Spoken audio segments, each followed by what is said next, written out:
बार बार एक चीज कहने से उसका मतलब जाया हो जाता है। और समटाइम्स ये होता है कि आप जब इतनी दफा चीज कही तो लोगों ने उसको मतलब इग्नोर कर दिया, यार ये तो रोजाना ही ये बात करते हैं। ऑन द कॉन्ट्रेरी अगर आप ये भी देखें कि मोदी साहब जो हैं क्या ये कर सकते हैं? ऑपरेशन सिंदूर आतंकवादियों के खिलाफ भारत के इतिहास का सबसे बड़ा और सफल ऑपरेशन है, जहां पाकिस्तान की सेना ने सोचा तक नहीं था, वहां आतंकी ठिकानों को हमारी सेना ने मिट्टी में मिला दिया। जी हेलो दोस्तों, मैं हूं कमर सीमा। उम्मीद है आप लोग ठीक होंगे। देखिए, बात सीधी सी है कि नरेंद्र मोदी साहब हर रोज पाकिस्तान को अब बुरा भला गालियां धमकियां दे रहे हैं डेली बेसिस के ऊपर। There is not a day where he misses this. अगर पाकिस्तान ने जुर्रत की तो दोबारा तुम्हारे घर में घुस जाएंगे।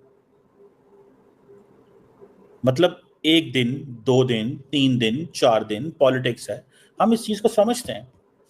लेकिन ये कह देना कि अब तुम्हारे घर में घुस के तुम्हारे घर डिमोलिश कर देंगे, पाकिस्तान प्रॉक्सी वार बंद करे। हालांकि पाकिस्तान तो कह रहा है कि प्रॉक्सी वार तो बलोचिस्तान में भारत लड़ रहा है, ये पाकिस्तान कह रहा है। अब हमारे घरों में घुसने की वो बातें कर रहे हैं। दो चीजें हैं, एक तो ये होती है कि बार बार एक चीज कहने से उसका मीनिंग जाया हो जाता है। बार बार एक चीज कहने से उसका मतलब जाया हो जाता है। और समटाइम्स ये होता है कि आप जब इतनी दफा चीज कही तो लोगों ने उसको मतलब इग्नोर कर दिया, यार ये तो रोजाना ही ये बात करते हैं। ऑन द कॉन्ट्रेरी अगर आप ये भी देखें कि मोदी साहब जो हैं क्या ये कर सकते हैं? अगर कर नहीं सकते, अगर तो वो घुसना, इसको ये कहते हैं कि ठीक है हमने आपके कुछ शहरों में हमला कर दिया, ये घुसना है, लेकिन उसकी कॉस्ट भी तो देखें कि इंडियन एयरफोर्स कहती है कि 2 दिन हम जहाज नहीं उड़ा सके। एक तो ये कॉस्ट है। दूसरी ये कॉस्ट ये है कि क्या इंडिया ये न्यू नॉर्मल बनाना चाहता है? मोदी साहब ये कहते हैं ना, मैं न्यू नॉर्मल देना चाहता हूं, ये एक न्यू नॉर्मल है। क्या भारत के लोग ये वाकई चाहते हैं? क्या भारत के लोग ये वाकई चाहते हैं ऐसे हो? सवाल तो बनता है कि नहीं बनता? क्या भारत के लोग ये वाकई चाहते हैं ऐसे हो? मैं तो ये पूछना चाहता हूं। अगर ये वाकई चाहते हैं ऐसे हो तो जाहिर बात है फिर पाकिस्तान भी अपना हक रखता है, जो कर सकता है वो करेगा। लेकिन इंडियन लोगों को इस सवाल का जवाब देना चाहिए। इंडियन लोगों को इस सवाल का जवाब देना चाहिए कि वो ये क्यों पसंद करते हैं। Why do they like this? Every day एक ही कहानी कि हमने पाकिस्तान को खत्म कर देना है, पाकिस्तान के अंदर घुस जाना है। रोज एक ही कहानी है, रोज एक ही कहानी। मैं तो इस चीज को I really want to understand this. मैं इसको समझना चाहता हूं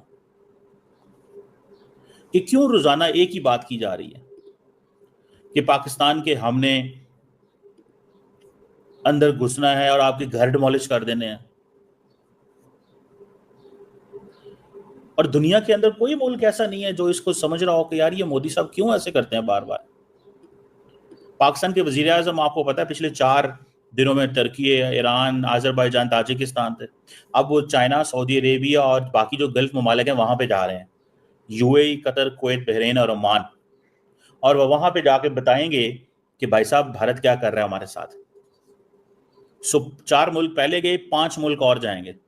9 मुल्कों में पाकिस्तान के वजीर आजम खुद जा रहे हैं with the support of the military, with the deputy prime minister and with the field marshal general Asim Munir।